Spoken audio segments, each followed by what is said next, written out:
창조주 나의 말을 전할 자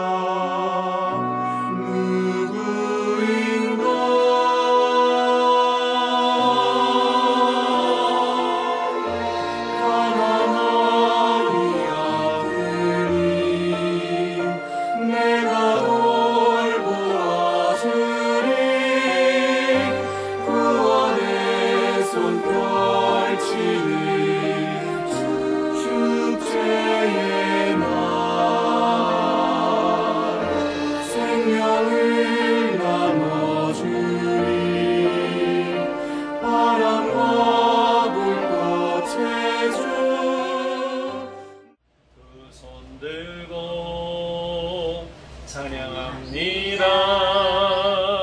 다시 오시와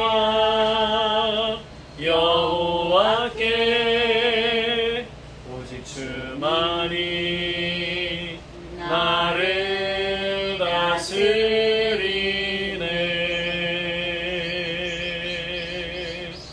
나 주님 말을 섬기리. 헛된 마음 버리고 성령이여 내 영혼 충만하게 하소서. 주님 앞에 내 생명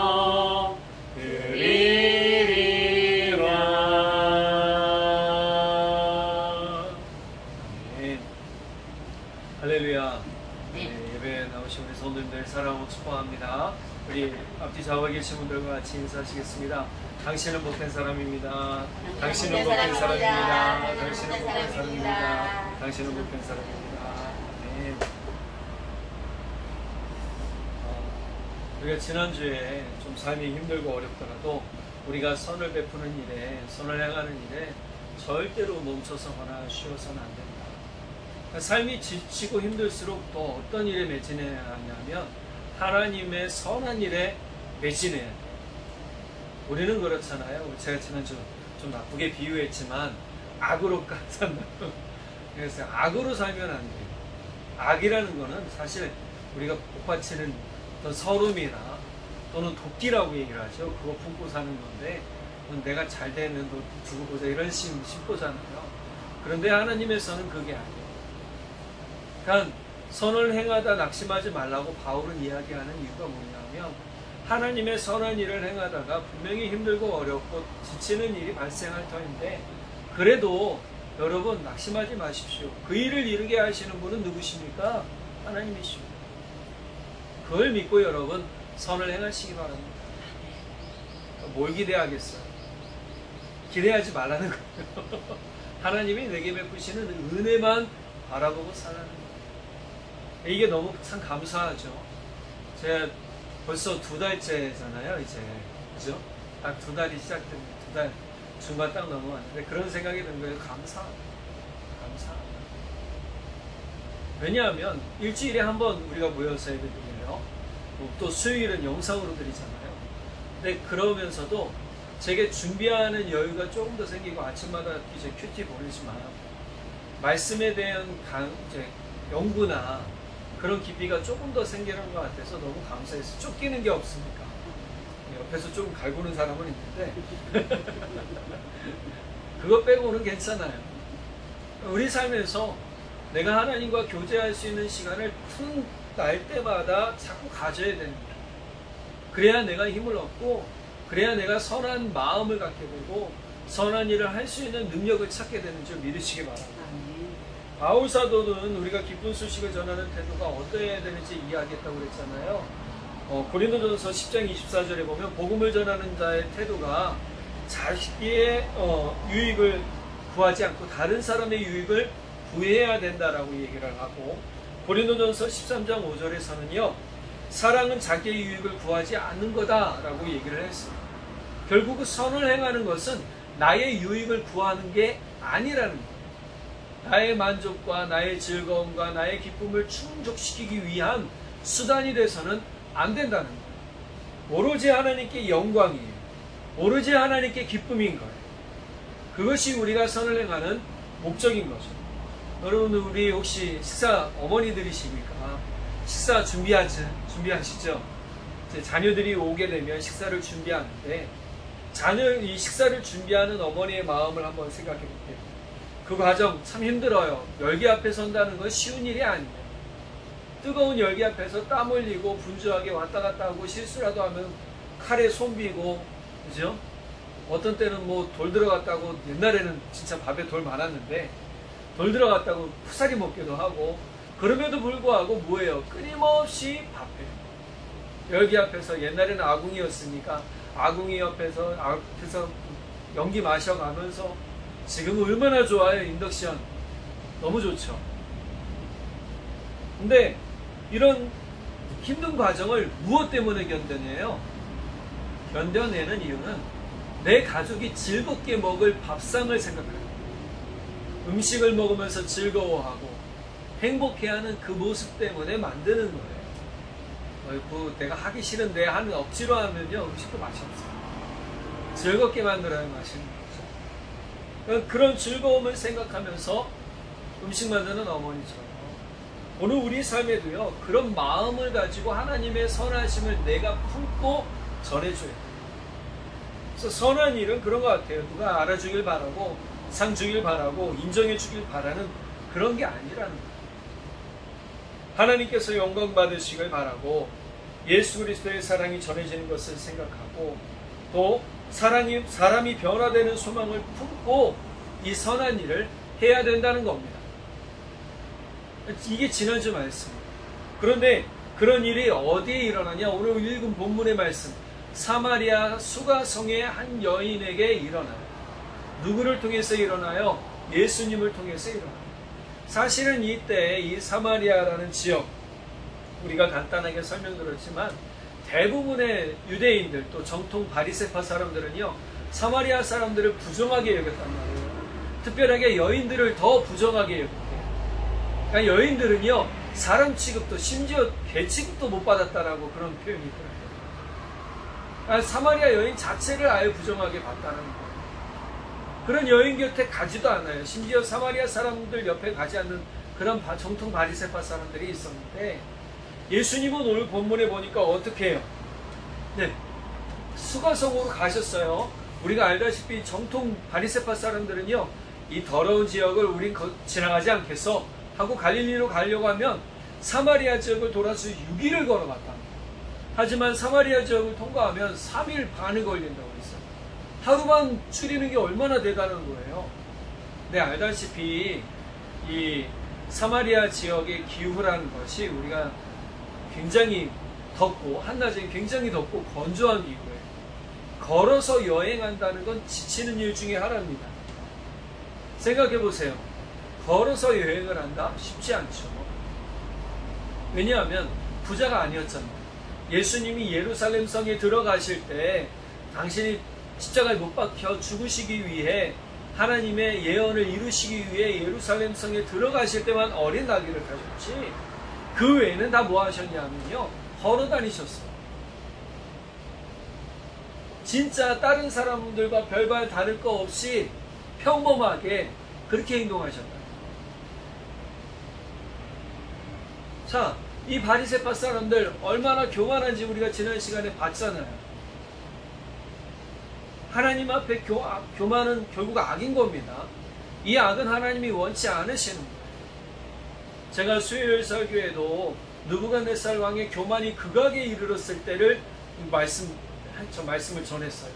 극악에 이르렀을 때는 뭐예요? 내가 높아지고자 하고 내가 신이 되고자 하는 마음이 들 때라는 거예요. 이거는 안하무인, 즉 하나님이 보이지 않는, 하나님을 부정하고 부인하는 삶을 얘기하는 거예요. 바리새파 사람들은요, 그런 사람들이었어요. 예수님께서 마태복음 23장에 보면 바리새파 사람들과 율법학자들을 이렇게 책망하시는 말씀이 23장 전체에 나와요. 그러면서 한마디로 요약을 하시는데, 뭐라고 요약하시느냐? 28절에 위선과 죄로 가득 찼다라고 얘기했어요. 위선과 죄로 가득 찬 사람. 그런데 예수님이 그 앞에 이전에 뭐라고 하냐면 너희는 율법학자들과 바리새파 사람들을 본받지 말아라라고 얘기를 하세요. 그러니까 이 바리새파 사람들은요, 말은 그럴듯해요. 말은 바른 말이에요. 틀린 말이 없어요. 그런데 중요한 건 이들은 그렇게 살지 않았어요. 내가 말한 대로 살지 않았어요. 다른 사람들에게 가르치는 대로 살지 않았어요. 왜 이 한국교회가 무너졌냐? 원인을 많은 목사님들이 분석을 했는데 뭐가 부족해서 그랬다, 뭐가 어떻다서 그렇다, 그게 아닌 거예요. 가장 근본적인 원인은 뭐냐 하면 예수님의 말씀을 그대로 본받. 제가 지난주 후반에 말씀드렸잖아요. 말씀을 받았으면 믿음으로 그것을 받아서 결합시켜서 뭐예요? 내 삶에 드러내야 되는데 그렇게 살지 못한 게 문제라는 거예요. 그런 문제가 드러나니 많은 세상 사람들이 교회를 볼 때 어떻게 보겠어요? 이중적인 모습으로 보고 있다라는 거예요. 그런데 그 당시에 많은 유대인들이 바리새파 사람들을 보고 존경하고 대단하다라고 얘기는 했지만 예수님은 그 본질을 꿰뚫어 봤다라는 거예요. 그 본질이 뭐예요? 이중적이라는 거예요. 그들은 겉으로는 거룩한 척하고 겉으로는 진짜 신실한 척하고 하나님을 잘 섬기는 척하고 하나님을 경외하는 척하지만 이게 척이에요. 실제 그들의 삶에서는요, 하나님을 향한 거룩함도 없고요, 하나님을 향한 회개함도 없고요. 그들은 낙타를 통째로 섬기는 사람들이요, 25절에 뭐라고 그러냐면요, 탐욕과 방탕으로 가득 찼다라고 얘기해요. 여러분, 우리 그리스도인들의 삶이 그렇게 살아서는 안 될 줄 믿습니다.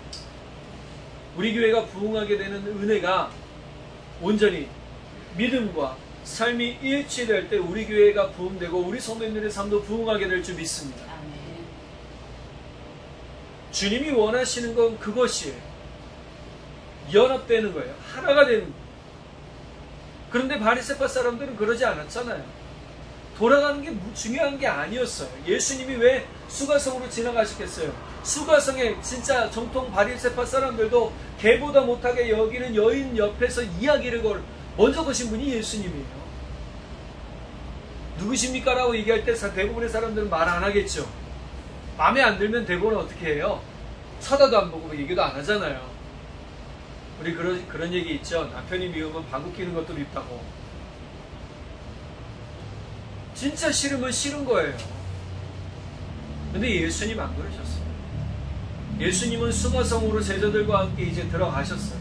입구에 도착하셨어요. 근데 입구에는요, 이 당시에 수가성이라는 곳이 오늘 본문에 보면 그 문헌에는 나와 있지는 않지만 이 수가라는 지역이 어떤 지역이냐면 야곱이 요셉에게 물려준 땅이요 우물이 있는 곳이라고 얘기를 해야 하죠. 여인은 그죠? 그렇게 하고 이곳에서 우리도 물을 길러 먹고 우리 자손들도 물을 길러 먹었습니다 했어요. 근데 역사학자들이 이야기하기로는 이 수가성에 7개의 우물이 있었다라고 얘기를 해요. 그러니까 수가성이라는 것이 작은 성이 아닌 동네, 오늘 본문에는 동네로 나왔지만 작은 동네가 아니라는 거예요. 꽤 큰 우리 중형도시 정도 되는 온양읍내, 옛날 치면 온양읍내 정도 되는 곳이었다는 거죠. 그래서 꽤 우물이 많았다는 거예요, 주변에. 우리 예루살렘 성에서도요, 예루살렘 성에서도 9개의 문이 있었다라고 그래요. 들어오는 9개의 문이 있었는데, 12개의 문이 있었어요. 12개의 문이 있었는데, 3개, 3개, 3개, 3개가 있었어요. 그러니까 이 문에서 뭐예요? 어떤 사람들이 드러나고, 동물이 들어오고 나가는 문도 있고, 이런 문들이 있단 말이에요. 그런 것처럼 이 우물이 있는 수가성, 꽤 큰 도시였어요.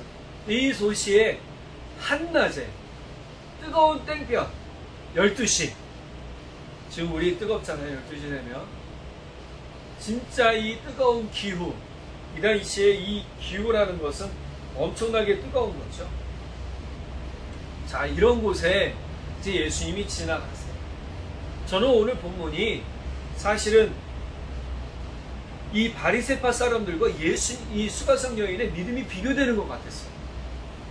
바리새파 사람들은 아까 뭐라고 그랬어요? 겉으로는 그런 척했지만 진짜 뒤로는 우리 흔한 말로 구리게 살았어요. 아니게 살았어요. 그런데 이 수가성 여인은 어떤 사람이에요? 그냥 우리가 생각하기에 별 볼 일 없는 여인 같았는데 나누는 대화의 심도가 굉장히 달랐어요.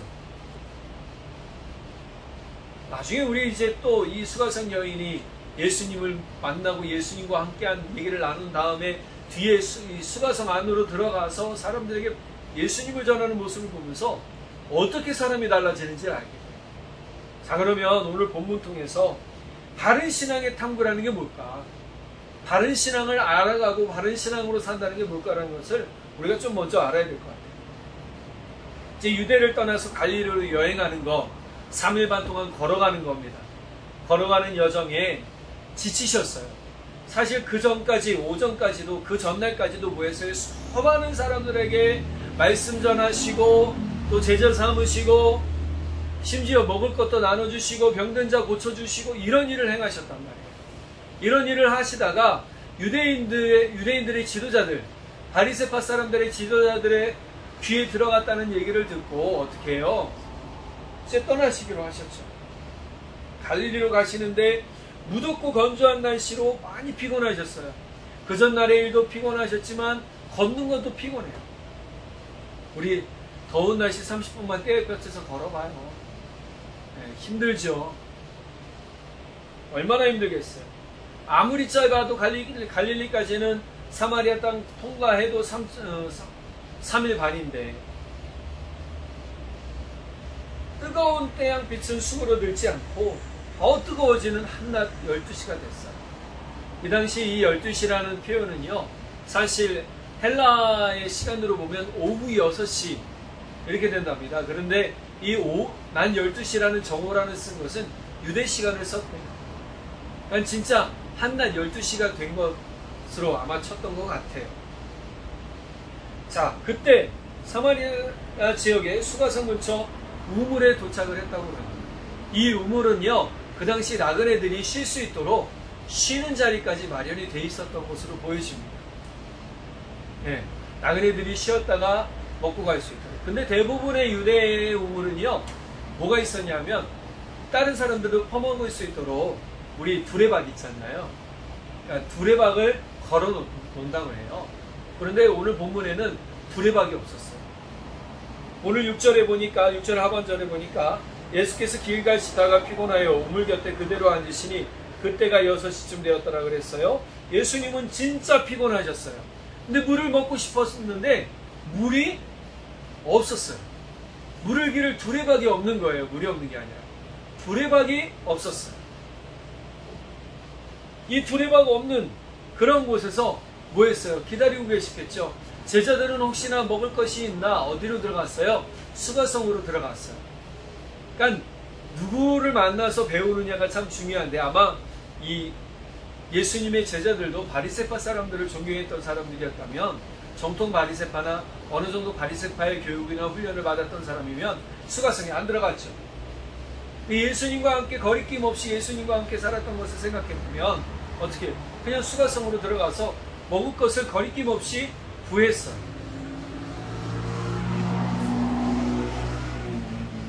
예수님 얼마나 피곤하고 지치셨을까요? 그곳에서 아마 잠깐 그늘 아래서 눈 붙이고 계셨을지도 몰라요. 진짜 피곤하다 라고 했을지도 몰라요. 지금 이렇게 이제 열심히 걸어다니고 하면요, 만성피로에 시달리겠죠. 예수님이 3년 반 진짜 대단하게 하신 거예요. 잠시 쉬고 있을 그때에 누가 왔느냐? 그 12시 뜨거운 때 끝에 물길로 오는 한 여인이 있었다는 거예요. 대부분 유대인들은요, 이 한낮에 물을 기르러 오지 않는다고 합니다. 뜨거우니까요. 여러분, 또 물이 어때요? 무겁잖아요. 지쳐요. 그리고 우물은 도시 안에 있지 않았어요. 도시 밖에 있었어요. 그러니까 수가성 밖에 있던 우물로 물을 길러 여인이 나왔어요. 그것도 한낮에. 대부분 우리 이야기에서 많이 들으셨죠. 여인이 죄가 많았는데 이러면서. 근데 이 예수님이 물을, 두레박이 없으니까 물을 마시지 못하고 이렇게 있던 그 찰나에 여인이 오자마자 이 여인에게 예수님 말씀하시죠. 뭐라고 말씀하세요? 물을 좀 달라. 나에게 물을 좀 줄 수 있겠습니까? 그러니까 이 여인이 뭐를 갖고 왔었겠어요? 이 우물에는 두레박이 없었으니까 줄과 두레박을 갖고 왔을 거란 말이에요. 그러니까 여인에게 물을 좀 주시오라고 했던 거죠. 자, 그때 이 여인이 뭐라고 얘기를 하느냐? 여자가 이르되 9절에 보니까 당신은 유대인으로서 지하여 사마리아 여자인 나에게 물을 달라 하시나이까 하니. 이 당시 유대인들은 사마리아 사람들에게 말을 안 걸었어요. 본체만체 하고 지나갔단 말이에요. 그런데 예수님이 말을 거니까 어떻게 해요? 의아해요. 근데 저는 이 말씀이 또 다른 의미로는 약간 투명하게 들렸어요. 왜냐하면 이 여인도 어떻게 보면 유대인들에게 감정이 안 좋을 수 있잖아요. 우리 그렇잖아요. 나에게 안 좋게 대하는데 내가 말이 곱게 나가요? 곱게 안 나가죠. 우리는 오는 말이 고와야 가는 말이 고운 건데 예수님의 고운 말을 어떻게 받았어요? 의아하게 받고 약간 투명하게 받았던 것 같아요. 자, 그러면서 이 예수님의 말씀이 너무 중요한 거예요. 투명하게 받은 여인에게 예수님이 세 가지를 이야기하세요. 세 가지를 이야기하시는데 우리 10절 말씀 같이 한번 읽어볼게요. 시작. 예수께서 대답하여 이르시되 내가 만일 하나님의 선물과 또 내게 물 좀 달라 하는 이가 누구인 줄 알았더라면 내가 그에게 구하였을 것이요 그가 생수를 내게 주었으리라. 아멘. 예수님은 상종도 하지 않는 유대인이 사마리아 여인과 말을 섞는 것도 놀라운데 사마리아 여인이 볼 때 심지어 생수에 관한 이야기를 해요. 그런데 예수님이 세 가지 던진 질문 주제는 이거예요. 첫 번째, 하나님의 선물. 두 번째, 내가 나를 누구인 줄 알았더라면. 세 번째 뭐예요? 내가 그에게 구하였을 것이요. 우리는 예수가 하나님께서 우리에게 보내신 선물인 줄 믿어야 될 줄 믿습니다.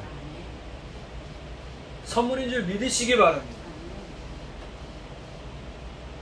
예수 그리스도가 이런 선물이라는 걸 여기지 않는 사람들이 꽤 많아요. 여러분, 우리 구원도 선물이고 영생도 선물이고 우리가 천국 소망도 선물이에요. 믿으십니까? 누구를 통해서 얻은 선물이에요? 예수님을 통해서. 그러면 이 선물을 보내신 분, 선물을 우리에게 주셨지만 선물을 근본적으로 보내신 분이 누구예요? 하나님이라는 거예요. 그러니까 그 하나님의 선물이라는 건 예수님의 이 귀한 가치가 얼마나 귀한 것인지를 이야기해 주고 있는 거예요. 그러니까 우리는 예수님이라고 얘기는 하지만 예수님이 정작 진짜 나에게 귀한 분인가, 귀한 선물인가 라고 여기며 살고 있는지 한번 생각해 보자는 거예요. 혹시 여러분에게 다이아몬드 반지나 금 10돈짜리 목걸이를 선물해 준다면 그 사람을 잊어버릴 수 있겠어요?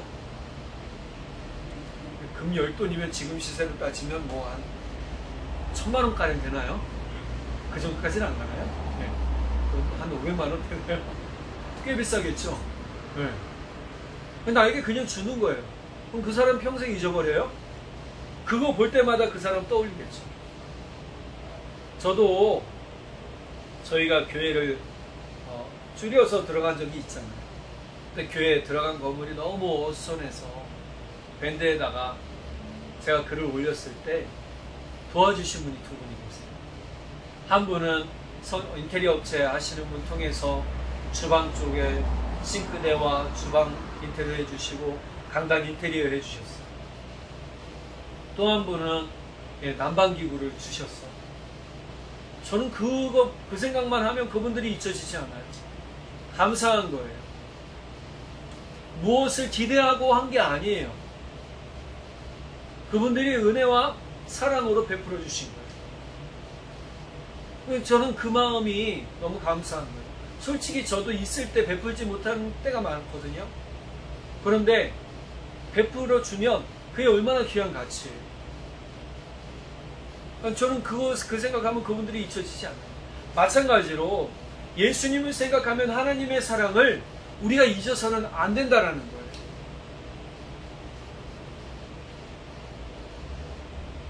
근데 그것과 별개로 하나님 따로 예수님 따로 생각할 때가 얼마나 많아요.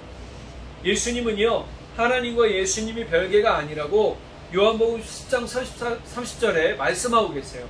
뭐라고 말씀하시냐면 아버지와 나는 하나다. 아버지와 나는 하나다. 그러니 우리가 예수님과 함께하면 우리도 예수님과 하나라는 사실을 기억해야 됩니다. 예수님은 두 번째 주제인 이제 이걸로 넘어가죠. 뭐예요? 하나님의 선물에서 너에게 물을 달라 하는 사람이 누구인 줄 아는 것에 너에게 물을 달라 하는 사람이 누구인 줄 아는 것에 대한 필요성을 거론하고 계세요. 무언가를 줬어요. 그럼 그 사람이 누구인지를 알아야 되겠죠. 함부로 받아야 되겠어요? 내가 아는 사람이 주는 거면 상관없는데 내가 모르는 사람이 주는 거면 확인해 봐야 되잖아요. 예전에 통일교회에서 무슨 교회 연합회, 교회 무슨 총회 이런 식으로 단체를 만들어서 목사님들을 초청을 한 거예요. 목사님들이 얼마나 착한 줄 아세요? 진짜 기독교 단체인 줄 알고 가입을 하신 분들이 꽤 많았어요. 나중에 이단인 걸 알고 나오신 분들도 많았지만 그렇게 통일교가 아주 우회적으로 목사님들을 포섭을 하려고 했어요. 우리는 물을 달라 하는 사람이 누구인 줄 알았다라는 이 이야기는 여인에게 이야기한 거죠. 그죠? 여인에게 내가 생각하기에 내가 누구인 줄 알았다면입니다. 하나님의 선물도 예수님을 지칭하지만 그가 그 예수님이 누구인 줄 알았다면 이라는 거죠. 우리는 예수님이 누구인 줄 알아야 돼요. 자, 그러면 예수님 누구십니까? 오늘 본문에 보니까 생수를 주시는 분이라고 해요. 자, 그런데 이 부분에서 수가성 여인의 답이 우리가 참 일반 사람들이 믿음 없이 대답하는 것과 똑같아요. 자, 11절에서 12절 말씀 볼게요. 선생님에게는 두레박도 없고, 세 번역이에요. 이 우물은 깊은데 선생님은 어디에서 생수를 구하신다는 말입니까? 선생님이 우리 조상 야곱보다 더 위대하신 분이라는 말입니까? 그는 우리에게 이 우물을 주었고 그와 그 자녀들과 그 가축까지 다 이 우물의 물을 마셨습니다.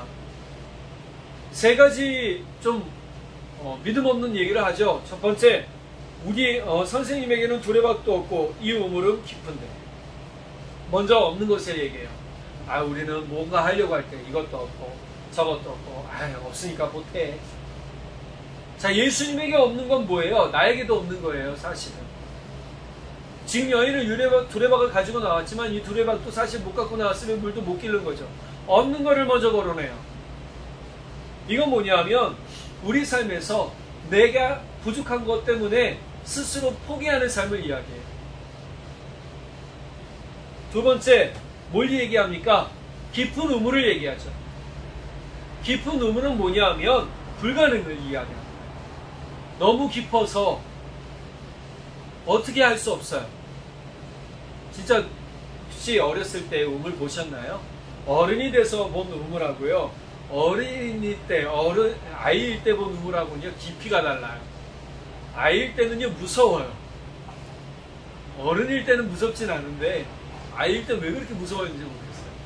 근데 깊은 우물이라는 얘기는 진짜 깊이 관정을 뚫어놓은 우물일 수 있다는 거예요. 깊이 파내린 자연적인 샘물, 솟아나는 샘물일 수도 있겠지만 깊이 파내린 우물일 수도 있어요. 그렇게 깊은 우물이라는 건 불가능을 이야기해요. 내가 할 수 없는 거예요. 내게 없는 것을 이야기하고 내가 할 수 없는 것을 이야기해요. 여러분, 우리가 믿음이 없다라고 이야기하는 부분이 뭐냐면 바울은 이야기하잖아요. 내게 능력 주시는 자 안에서 내가 모든 것을 할 수 있다라고 이야기하죠. 고백을 합니다. 그렇다면 바울이 진짜 부자였느냐? 바울이 진짜 핸섬하고 덩치 좋고 건장한 사람이었느냐? 아니라는 거예요. 바울은요, 역사학자들이 이렇게 뭐라고 표현했냐면, 그는 세 가지 질병을 앓고 있었던 사람이고, 등도 굽었던 사람이고, 목소리도 작았던 사람이고, 말도 더듬었고, 그에게는 흔한 말로 자존심만 있던 사람이라는 거예요.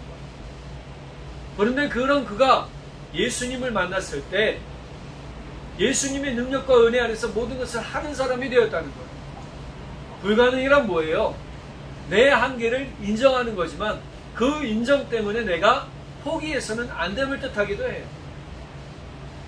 자, 그리고 나서 예수님에게 직접적으로 얘기를 하죠. 당신은 무엇을 할 수 있습니까? 오늘 본문에 보니까 여인이 뭐라고 그래요? 우리 조상 야곱이 이 우물을 우리에게 주셨고 또 자기와 자기 아들들과 짐승이 다 마시게 했다라고 얘기를 했고, 오늘 본문에 보니까 12절에 선생님이 우리 조상 야곱보다 더 위대하신 분입니까? 라고 얘기를 하죠. 그럼 당신은 야곱보다 더 위대하다면 뭘 할 수 있습니까? 라고 얘기를 하는 거예요. 우리 그렇게 기도할 때 있지 않나요? 예수님, 뭐 하시는 거예요? 예수님, 왜 제 기도는 안 들으시나요? 죄송합니다. 웃어서. 저도 그렇게 기도할 때가 있어요. 예수님 언제인가요? 근데 제가 위로받을 때가 뭐예요? 하나가 있는데 이사야의 기도예요. 이사야가 아니라 엘리야의 기도예요. 엘리야가 도망쳤잖아요. 아합과 이세벨을 피해서 도망치고 나서 뭐라고 해요? 이제 죽여주십시오.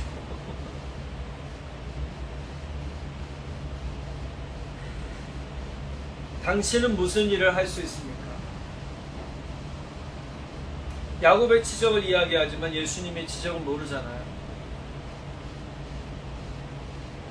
어떻게 보면 여인도 피곤함에 찌든 삶을 살고 있었을지도 몰라요. 아니, 뒷부분의 이야기를 통해서 보면 이 여인의 인생은 참 피곤하고 지친 삶을 살 수 있었음을 볼 수 있어요. 왜냐하면 17절에 보니까 예수님께서 여인은 남편이 5이나 있었고 지금의 남편도 진짜 남편이 아니라고 예수님은 밝히 드러내면서 이야기하세요. 옛날 말로 말하면 참 복없는 여인, 박복한 여인인 거예요. 박복한 여인의 인생에 대해서 우리가 잘 알지만 얼마나 피곤하고 지치고 외롭고, 그죠? 동네에서도 왕따 당하잖아요. 이 여인도 아마 그랬던 것 같아요. 한낮에 우물 길러 나오는 건요, 동네 사람들의 눈을 피해서 나온 것이고, 또 한 가지 멀리 있는 우물까지 왔다라는 얘기는 되도록이면 내가 사람과 마주치지 않겠다라는 마음이 있는 거예요. 그런 마음, 진짜 움츠러들고 위축되고 지치고 피곤하고 괴로운 삶을 살고 있는 이 여인이 예수님을 만났어요. 이 여인의 삶은 늘 부족했어요. 사랑도 부족했어요. 물질도 부족했어요. 내가 무엇을 누리고자 하는 것도 부족했어요. 불가능에 묶여있다라고 생각했을 거란 말이에요. 어쩌면 지금 남편이라고 하는 사람에게 기대를 했지만 이 사람도 진짜 남편이 아니라고는 이야기를 하잖아요. 그러니까 별 볼 일 없어요.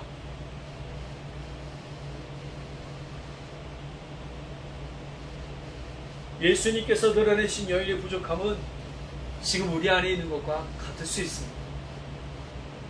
우리도 어쩌면 복이 있는 인생을 살고 있다라고 한탄하며 한숨 쉬며 그렇게 살지도 몰라요. 물질의 복도, 건강의 복도, 사람의 복도 없다고 생각할 수도 있어요. 도대체 나에게 그 어떤 것도 없는 것처럼 느껴질 때가 많잖아요.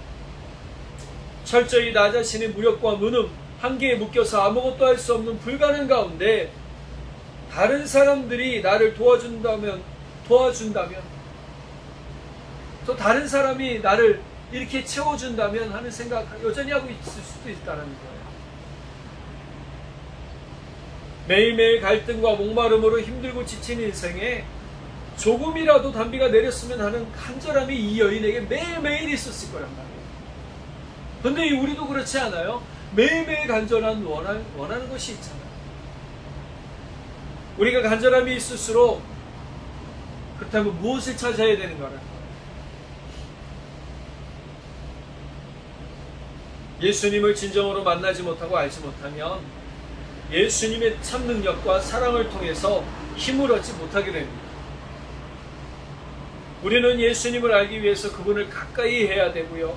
우리가 그분을 아는 것을 말씀을 듣고 믿음과 결합시켜야 된다라고 지난주 말씀 전했잖아요. 그러면 예수님 누구십니까? 우리가 잘 아는 세 가지 먼저 있죠. 요한복음에 나오는 첫 번째 뭐예요? 빛이세. 세상의 빛. 요한복음 9장 5절에 말씀하죠. 또 요한복음 10장 14절에 뭐라고 말씀하세요? 선한 목자. 예수님은 양떼를 위해 오신 선한 목자라는 거예요. 세 번째, 요한복음 15장에 예수님은 참포도나무, 너희가 내 안에 접붙임 받으면 너희가 생명을 얻고 더 많은 열매를 맺을 것이다. 할렐루야. 그리고 예수님은 오늘 본문에 뭐라고 얘기하십니까? 4장 13절 하반절에서 14절에 이 물을 마시는 사람은 다시 목마를 것이다. 그러나 내가 주는 물을 마시는 사람은 영원히 목마르지 아니할 것이다. 내가 주는 물은 그 사람 속에서 영생에 이르게 하는 샘물이 될 것이다. 이 세상 것으로는요, 사실 우리의 갈증, 우리의 목마름, 우리의 부족한 것을 채우지 못해요. 오직 우리의 속사람, 우리의 만족을 채울 수 있는 분은 예수님인 줄 믿으시기 바랍니다. 이 여인의 목마름, 갈증, 부족함, 만족하지 못하는 삶을 예수님은 지금 누구로 채우라고 얘기하세요? 예수님 나로 채우라고 얘기를 하시는 거예요. 나를 믿으면 영원히 목마르지 아니할 것이고 그 안에서 영생에 이르는 샘물이 솟아날 것이다. 할렐루야. 바로 이 영적 갈증을 풀어주시는 생명의 물이 예수님입니다. 우리는 이 영생의 샘물을 마셔야 될 줄 믿습니다. 이 영생의 물이 우리의 삶을 회복시키고 우리의 영도 회복시키고 우리의 모든 것도 회복시킬 줄 믿으시기 바랍니다.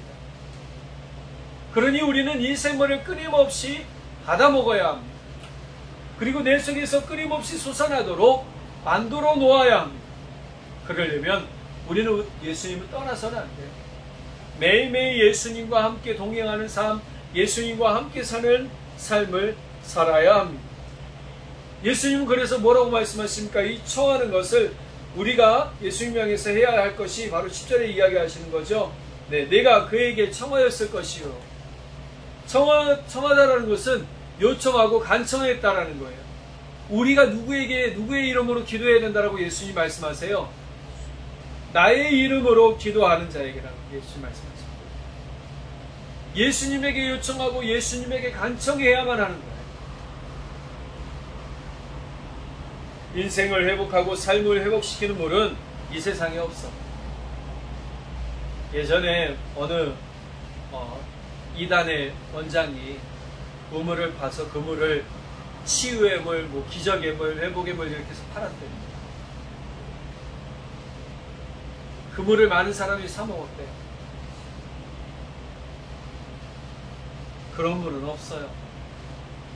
약이 되는 물은 있을지 몰라요. 그런데 치유가 되는 물은 없어요. 회복시키는 물은 없어요. 오직 예수님이 그런 샘물이 되시는 줄 믿으시기 바랍니다. 예수님을 믿는 사람에게는 예수님이 영원한 생명 생수가 되어주시고 또 우리는 더 이상 이 세상의 만족과 예수님의 만족 사이에서 갈등할 필요가 없게 된다는 사실입니다. 예수님을 믿는 사람은 더 이상 죄인도 아니고 하나님의 자녀가 되는 은혜를 얻었습니다. 즉 우리는 매일매일 삶이 지치고 상처받고 떨어지는 아픔이 있더라도 하늘에서 주는 영적 은혜요 또 생명수이신 예수님을 통해서 회복되는 은혜를 누릴 수 있다라는 사실입니다. 그러므로 우리는 예수님과 함께 누려야 합니다. 예수님을 함께 경험해야 합니다. 오늘 14절 하반절을 이렇게 제가 MSG 성경어로 번역해 보니까요, 이렇게 번역이 되더라고요. 내가 주는 물은 내면의 샘물이 되어 끝없이 생명의 샘물이 솟구칠 것이다. 내가 주는 물이라는 것은 예수님이 주신 말씀과 생명이에요. 그것이 우리 안에 살아있으면, 살아서 들어오면 어떻게 해요? 내면 안에 샘물이 되는데 매일매일 솟구쳐서 어떻게 해요? 우리를 살리는 물이 된답니다. 할렐루야. 그러니 우리는 예수님의 말씀, 예수님을 끊임없이 요청하고 간구해야 되는 겁니다. 내 속사람이 사는 은혜, 내 겉사람만 살면 무슨 소용이 있겠어요? 내 속사람이 살아야죠. 우리의 내면, 우리의 속사람을 회복시키시고 다시금 강하게 하시는 생명의 샘물이신 예수님을 떠나지 마시기 바랍니다. 그분을 떠나는 순간 우리는 다시 목마르고 갈증으로 인해서 허덕이게 됩니다. 예수님 곁에, 예수님 안에 있어 끊임없이 솟아오르는 생명의 회복과 생동감이 넘치는 삶을 사시는 우리 여러분이 되시기를 예수님의 이름으로 간절히 축복합니다. 기도하겠습니다.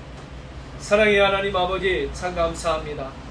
예수님, 생명의 샘물이신 예수님을 우리가 만나게 하시고 그분 안에서, 우리 안에서 끊임없이 내면의 샘물을 솟게 하시는 그 은혜를 누리게 하시니 감사합니다. 주님, 우리가 겉으로만 살아서 사는 척하는 것이 아니라 진짜 우리 내면의 속사람이 주의 은혜의 생명의 샘물로 살아서 회복되어져서 우리 속사람이 살아 겉사람도 건강하게 사는, 주님 건강한 은혜로 사는 삶이 될 수 있도록 은혜 더하시고 소망 더하여 주옵소서. 우리가 이 예수님을 많은 사람들에게 전하게 하시고 그것을 통하여 많은 사람들이 살아나는 놀라운 은혜가 있도록 주님 도와 주옵소서.